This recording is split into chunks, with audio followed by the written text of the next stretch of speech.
आर्यभट्ट पाठशाला पर आज के इस वीडियो में हम पढ़ेंगे राजस्थान की प्राचीन सभ्यताएं।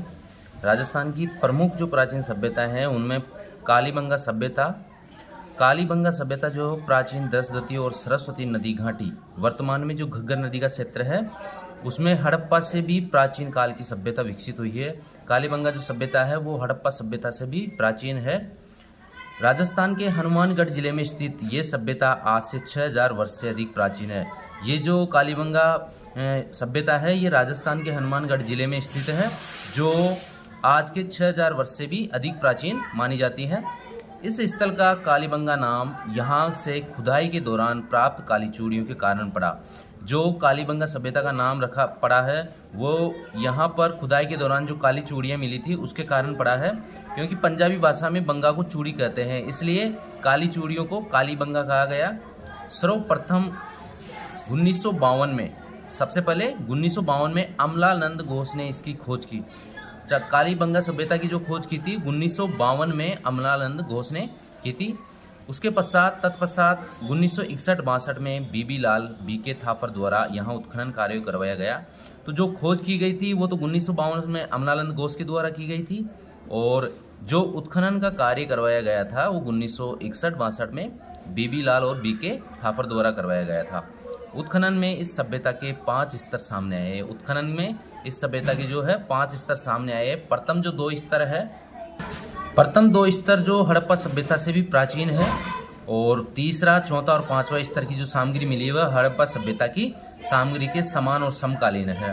पहला दूसरा स्तर जो है हड़प्पा सभ्यता से भी प्राचीन सभ्यता के प्रमाण मिले हैं उसमें, और तीसरे, चौथे और 5वें स्तर है उसमें जो सामग्री मिली है वह हड़प्पा सभ्यता के समान और उसके समकालीन मिली है। इस आधार पर कालीबंगा की सभ्यता को 2 भागों में बांटा गया है।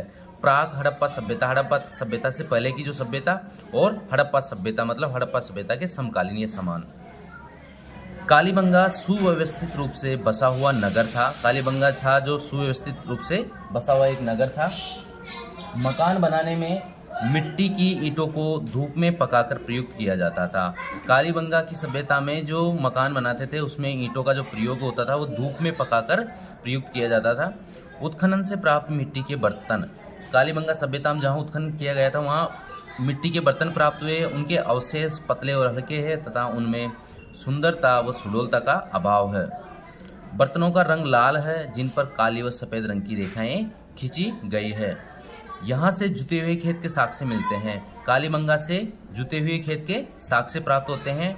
ऐसा अनुमान है कि लोग एक ही खेत में 2 फसलें उगाते थे। कालीबंगा से मिले कब्रिस्तान में से यहाँ के निवासियों की समाधान पद्धतियों की जानकारी मिलती है। कालीबंगा के जो कब्रिस्तान मिले थे वहाँ से वहाँ के शवों को जो दफनाते थे वहाँ उनकी पद्धतियों की जानकारी मिलती है। साथ ही एक बच्चे के कंकाल की खोपड़ी में 6 छिद्र मिले हैं, और साथ ही एक बच्चा था उसकी कंकाल मिला था जिसमें खोपड़ी में 6 छिद्र मिले थे, जिससे मस्तिष्क शोथ बीमारी के इलाज का प्रमाण माना जाता है। ऐसा माना जाता है कि ये मस्तिष्क की शोध के लिए बनाया गया था। यहाँ से प्राप्त खिलौना, बैलगाड़ी, हवन कुंड, लकड़ी के नाली व बेलनाकार मुहर का हड़प्पा सभ्यता में अपना विशिष्ट स्थान है। यहाँ से क्या क्या प्राप्त हुए? खिलौना, बैलगाड़ी, हवन कुंड, लकड़ी की नाली व बेलनाकार मुहर। इसका हड़प्पा सभ्यता में क्या है, बहुत ही विशिष्ट स्थान है ये जो अवशेष मिले हैं। दूसरी जो सभ्यता है वह है आहड़ सभ्यता। आहड़ सभ्यता उदयपुर शहर के पास बहने वाली आहड़ नदी, आयर नदी के तट पर बसे आहड़ के उत्खनन के फलस्वरूप 4000 वर्ष पुरानी पाषाण धातु युगीन सभ्यता के अवशेष सामने आए हैं।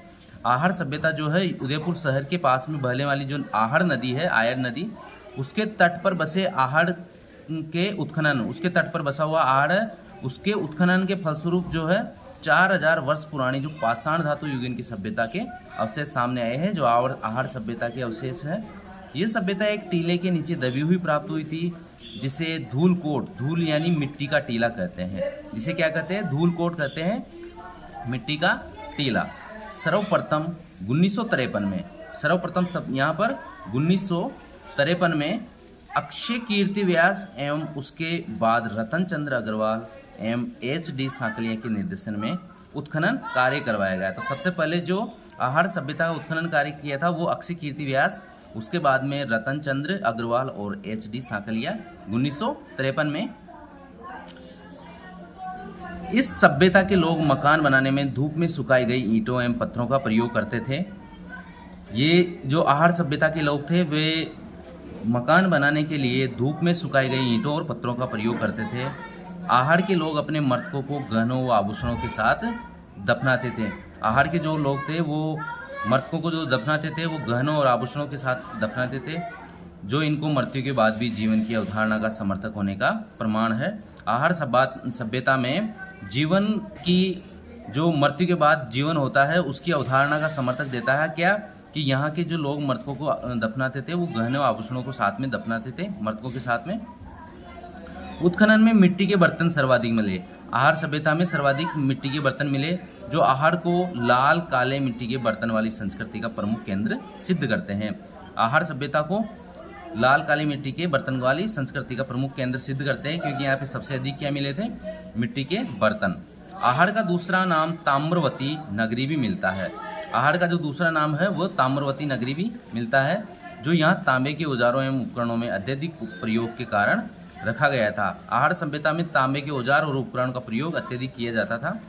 उत्खनन से प्राप्त यह ठप्पों से यहाँ रंगाई छपाई व्यवसाय के उन्नत होने का अनुमान भी लगाया जाता है।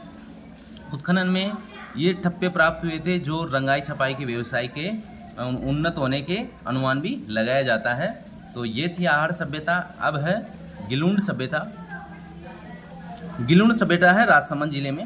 राजसमंद जिले में गिलुंड कस्बे में बनास नदी के तट पर, गिलुंड सभ्यता किस नदी के तट पर है? बनास नदी के तट पर 2 टीलों के उत्खनन के फलस्वरूप आहड़ संस्कृति से जुड़ी सभ्यता प्रकाश में आई, जिसे बनास संस्कृति के नाम से भी जाना जाता है। 1957-58 में बीबी लाल के निर्देशन में यहाँ उत्खनन किया गया। जो आहड़ गिलुंड सभ्यता का जो उत्खनन किया गया था 1957-58 ईस्वी में बीबी लाल के निर्देशन में किया गया था। उस तत्पश्चात 1998 से 2003 के मध्य पूना के डॉक्टर वीएस शिंदे और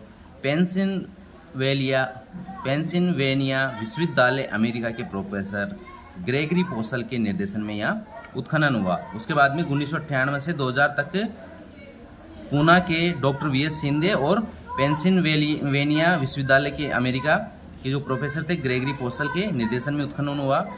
उत्खनन से ताम्रयुगीन सभ्यता के अवशेष मिले। गिलुंड सभ्यता का जो उत्खनन हुआ था उसमें ताम्रयुगीन सभ्यता के अवशेष मिले थे, जिसका समय 1900 से 1700 ईस्वी पूर्व निर्धारित किया गया। गिलुंड से 5 प्रकार के मिट्टी के बर्तन मिले। गिलुंड सभ्यता से 5 प्रकार के मिट्टी के बर्तन मिले हैं। सादे, काले, पॉलिशदार, भूरे, लाल और काले चित्रित मर्दभांड है। उत्खनन में मिट्टी के खिलौने, पत्थर की गोलियां एवं हाथी दांत की चूड़ियों के अवशेष मिले हैं। गिलुंड सभ्यता जो है इसके उत्खनन में मिट्टी के खिलौने, पत्थर की गोलियां, हाथी दांत की चूड़ियां के अवशेष मिले हैं। आहड़ में पक्की ईंटों, आग से पकाई गई ईंटों का उपयोग नहीं हुआ है, जबकि गिलुंड में इसका प्रचुर उपयोग हुआ है। तो गिलुंड सभ्यता में आग से पकाई हुई ईंटों का प्रयोग हुआ है। इसके बाद में है बागोर सभ्यता। भीलवाड़ा जिले में स्थित बागोर में कोठारी नदी के तट पर जो बागोर सभ्यता है वह है भीलवाड़ा जिले में बागोर में कोठारी नदी के तट पर डॉक्टर वीएन मिश्र के निर्देशन में 1967 से 1970 ईस्वी तक उत्खनन कार्य किया गया। जो बागोर सभ्यता है उसके अवशेष मिले हैं भीलवाड़ा जिले के बागोर में कोठारी नदी के तट पर, और जो इसका उत्खनन कार्य किया था वो डॉक्टर वीएन मिश्र के निर्देशन में हुआ था 1967 से 1970 तक।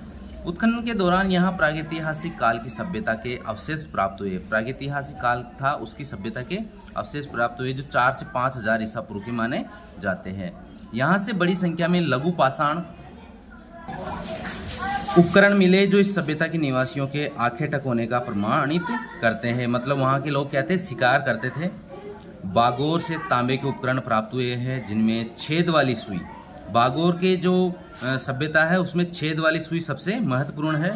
यहाँ से कृषि व पशुपालन की प्राचीनतम साक्ष्य प्राप्त हुए हैं। बागोर मध्य पाषाणकालीन सभ्यता का एक स्थल और लघु पाषाण उपकरण का प्रमुख केंद्र था। बागोर क्या है? मध्य पाषाणकालीन सभ्यता का स्थल है और लघु पाषाण उपकरण का प्रमुख केंद्र है। यहाँ पर जो उपकरण मिले हैं वो काफ़ी अच्छे मिले हैं। जहाँ तक जो है सबसे महत्वपूर्ण है छेद वाली सुई, ये उस समय विकसित कर ली गई थी, बना ली गई थी। ये है बागोर सभ्यता। अब पढ़ेंगे हम गणेश्वर सभ्यता। गणेश्वर सभ्यता जो है नीम का थाना सीकर में कांतली नदी के उद्गम पर स्थित है। गणेश्वर सभ्यता कहाँ है? नीम का थाना सीकर में कांतली नदी के उद्गम पर स्थित है। ताम्रयुगीन संस्कृति का महत्वपूर्ण स्थल है। जो ये सभ्यता है ये ताम्रयुगीन संस्कृति के महत्वपूर्ण स्थल है। रतन चंद्र अग्रवाल के निर्देशन में हुए उत्खनन से यहाँ 2800 ईसा पूर्व की सभ्यता के अवशेष मिले। इसका जो उत्खनन किया था गणेश्वर सभ्यता का पता चला था, उत्खनन किया था रतन चंद्र अग्रवाल के निर्देशन में। इसके जो पुराने होने के अवशेष मिलते हैं वो 2800 ईसा पूर्व सभ्यता के अवशेष मिलते हैं।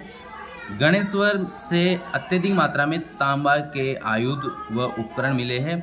यहाँ पर सबसे ज़्यादा तांबे का प्रयोग किया गया था, जो इसे ताम्रयुगीन सभ्यताओं में प्राचीनतम सिद्ध करता है। यहाँ से प्राप्त तांबे के उपकरणों व पात्रों में 99% तांबा था। जो गणेश्वर सभ्यता में था उपकरण और पात्र थे, उनमें 99% तांबा का प्रयोग किया गया था, जो इस क्षेत्र में तांबे की प्रचुर प्राप्ति का प्रमाण है। यहाँ जिससे जो मिट्टी के बर्तन प्राप्त हुए हैं उन्हें कृपस्वर्णी मर्दपात्र कहते हैं। यहाँ मिट्टी के जो बर्तन प्राप्त हुए थे उन्हें कहते हैं कृपस्वर्णी मर्दपात्र। ये बर्तन काले व नीले रंग से सजाए हुए हैं। गणेश्वर भारत की ताम्र सभ्यताओं की जननी माना जाता है। भारत की ताम्र सभ्यताओं की जननी किसे माना जाता है? गणेश्वर सभ्यता को। यहाँ से तांबा हड़प्पा और मोहनजोदड़ो को भी भेजा जाता था। यहाँ से तांबा था जो हड़प्पा सभ्यता और मोहनजोदड़ो सभ्यता थी उनको भी भेजा जाता था, वहाँ पर भी व्यापार किया जाता था। तो आज के इस वीडियो में राजस्थान की जो प्रमुख सभ्यताएं हैं उनके बारे में हमने पढ़ा है, और उसके अलावा अन्य महत्वपूर्ण प्राचीन जो सभ्यताएं हैं राजस्थान की उसके बारे में भी हम जान लेते हैं। भीनमाल जालोर की सभ्यता भी एक महत्वपूर्ण सभ्यता है जिसका उत्खनन आर.सी. अग्रवाल ने करवाया था। यहाँ से एक रोमन एम्फोरा सुरा पात्र एवं वह एक यूनानी सुराही मिली है, जो इसके विदेशी व्यापार का केंद्र होने की पुष्टि करता है। भीनमाल का जो प्राचीनतम नाम था वो श्रीमाल था। भीनमाल की एक सभ्यता है, प्राचीन सभ्यता जो जालोर जिले में है। इसी प्रकार इसवाल उदयपुर से प्राक ऐतिहासिक कालीन सभ्यता के प्रमाण मिले हैं। इसवाल सभ्यता यहाँ से समृद्ध लोह उद्योग के साक्ष्य प्राप्त होते हैं। इसवाल सभ्यता से किसके प्राप्त होते हैं साक्ष्य? लोह उद्योग के। प्राचीन मत्स्य जनपद में स्थित बैराठ, जयपुर की बीजक पहाड़ी, भीम की डूंगरी व महादेव जी की डूंगरी से हड़प्पा सभ्यता व मौर्य काल के अवशेष प्राप्त होते हैं। मत्स्य जनपद में स्थित जो बैराठ जयपुर में स्थित है बीजक की पहाड़ियों में, भीम की डूंगरी, महादेव जी की डूंगरी से हड़प्पा सभ्यता व मौर्य काल के अवशेष प्राप्त हुए। दयाराम साहनी, नील रतन बनर्जी, कैलाश नाथ दीक्षित जैसे विद्वान इसके उत्खनन से जुड़े हुए थे। बैराठ से एक गोल मंदिर व अशोक के स्तंभ के अवशेष प्राप्त हुए। बैराठ से क्या प्राप्त हुआ? गोल मंदिर और अशोक के स्तंभ प्राप्त हुए। बैराठ के समीप अशोक का भाब्रू अभिलेख प्राप्त हुआ, और बैराठ के पास में ही जो सम्राट अशोक का भाब्रू अभिलेख था वो यहीं से प्राप्त हुआ था, जो अशोक के बौद्ध धर्म का अनुयायी होने का सबसे पुख्ता प्रमाण माना जाता है। सम्राट अशोक के बौद्ध धर्म का अनुयायी होने का सबसे पुख्ता प्रमाण है वो है भाब्रू अभिलेख, जो बैराठ के समीप से प्राप्त हुआ था। बालाथल उदयपुर में प्रोफेसर वी.एन. मिश्र के निर्देशन में हुए उत्खनन से एक ताम्र पाषाण कालीन सभ्यता प्रकाश में आई। बालाथल सभ्यता जो उदयपुर में है ये प्रोफेसर वी.एन. मिश्र के निर्देशन में उत्खनन हुआ था। ये एक ताम्र पाषाण कालीन सभ्यता है। इस सभ्यता का संपर्क हड़प्पा सभ्यता से होने का पुख्ता प्रमाण होता है। इन महत्वपूर्ण सभ्यताओं के अतिरिक्त हमें रंगमहल, हनुमानगढ़, ओजियाना, भीलवाड़ा, नगरी चित्तौड़, बरौर गंगानगर, तिलवाड़ा बाड़मेर, जोधपुरा, जयपुर, सोनारी झुंझुनू, नौह भरतपुर, नगर टोंक आदि प्राचीन सभ्यताओं के अवशेष भी राजस्थान में प्राप्त हुए हैं। राजस्थान में आर्य संस्कृति का प्रसार हड़प्पा सभ्यता के पतन 1800 ईस्वी पूर्व के आसपास के बाद भारतीय इतिहास में वैदिक सभ्यता का समय प्रारंभ होता है।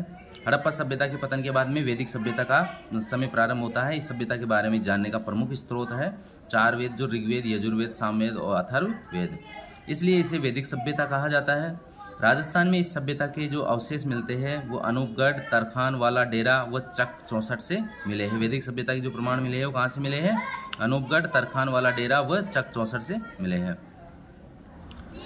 महाकाव्य काल में राजस्थान में आर्यों की अनेक बस्तियों के उल्लेख मिलते हैं। महाकाव्य काल में राजस्थान के आर्यों की रामायण से ज्ञात होता है कि राम रावण युद्ध के समय जब दक्षिणी सागर ने अपने ऊपर सेतु बनवाना स्वीकार नहीं किया तो भगवान राम ने इसे भयभीत करने के लिए खींचा और अपना अमोघ अस्त्र राजस्थान की ओर फेंका था, जिससे यहाँ समुद्र के स्थान पर मरुस्थल हो गया। ये एक कहा जाता है रामायण से के आधार पर। यद्यपि आज वैज्ञानिक युग में इस कथा को स्वीकार नहीं किया जा सकता, लेकिन आज के इस युग में वैज्ञानिक युग में इस कथा को स्वीकार नहीं किया जाता, किंतु रामायण के रचयिता राजस्थान के भूभाग से परिचित थे। लेकिन जो रामायण के रचयिता थे वो राजस्थान के भूभाग से परिचित थे, क्योंकि उन्होंने इस मरुस्थल का उल्लेख किया था उसमें। तो आज के इस वीडियो में हमने पढ़ा है प्रमुख रूप से राजस्थान की प्रमुख सभ्यताएं और अन्य सभ्यताएं।